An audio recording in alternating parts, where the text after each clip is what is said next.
Good morning! Today we build a grand sawmill, and more of the story unfolds.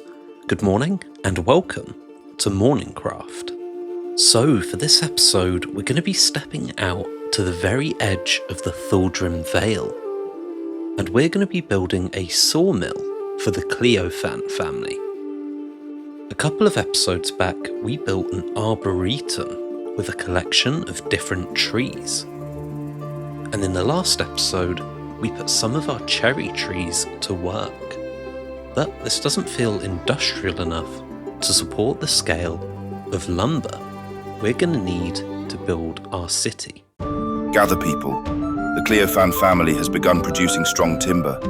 We should begin to build basic walls. We can't afford much at all, but it's going to be necessary.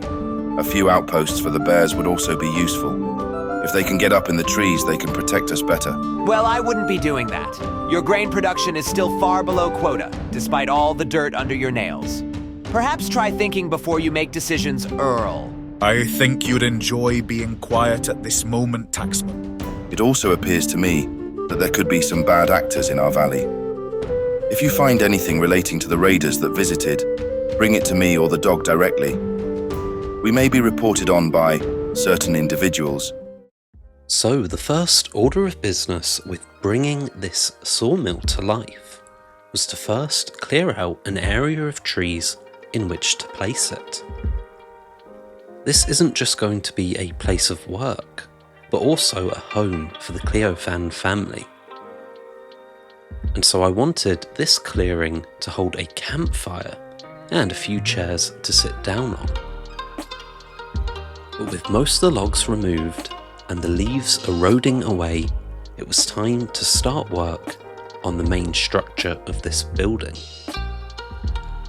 I began digging this building into the side of this sort of mound, and I wanted it to have a number of tiers that jut out as it follows the slope of the hill. And with these tiers in place, I began work on a staircase leading up to the upper tiers. I coated this slope in stone stairs and then began to fill out the structure of the building. I placed walls along the edges and then began to fill in the walls of the frame. I placed these each back one block to give a little bit more structure to the build. This lets me do a bit of depth with stairs and trapdoors, and I really like the effect. I went for a real mix of woods when putting this together. As a family of lumberjacks, they're going to have access to plenty of different kinds of wood. And with the building nearing completion, it was time to get to work on the machinery which it houses.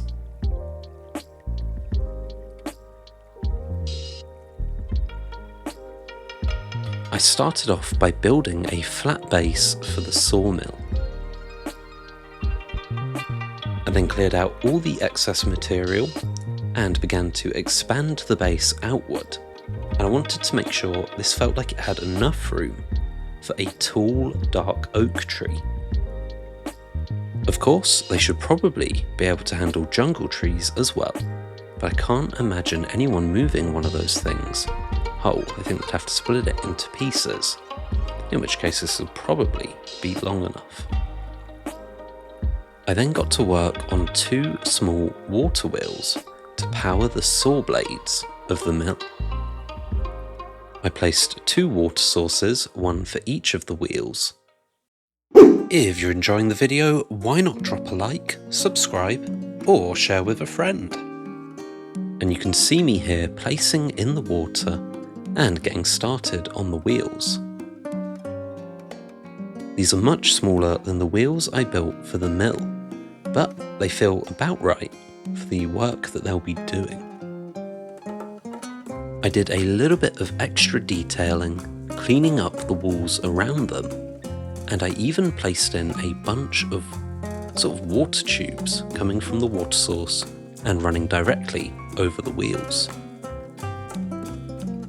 I made these tubes out of spruce trapdoors, and they really feel like they're moving the water. Trapdoors are a little bit hard to place, so you can see me having to delete a few and place a few extra to get them to go where I wanted.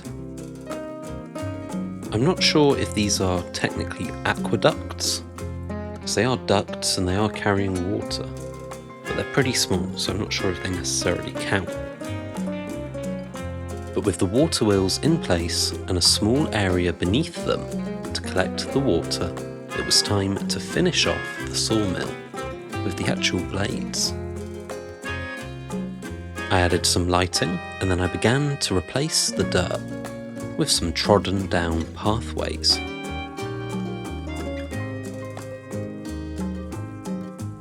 I don't know why, but I feel like they really got the texture or the design of these pathways just right, because they look pretty good.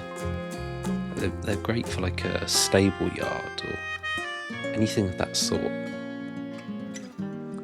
And with the pathway in place, I began to place the saw blades. I then put in a bunch of walls and extra details to make it feel a little bit safer. Although it's probably still pretty dangerous to work here. And with the build nearly done, let's go to a quick story segment before we look at the final build. Look at me now, in charge. I still don't understand why they chose me. The dog is good though, and the people seem grateful. I wish there was something I could do for the dog to repay him. I hear your footsteps. State your business. Nigel Stone, who has been excavating down into Mount Thaldrim, stood before the Earl and expressed his concern. So you say, you saw hundreds of lit candles and a number of books in the caves below Mount Thaldrim. Be gone now, Nigel, and fetch the dog. I think we've found why they're here. The Clearfans now have a cosy campsite and a whirring sawmill to produce timber for all of the Vale.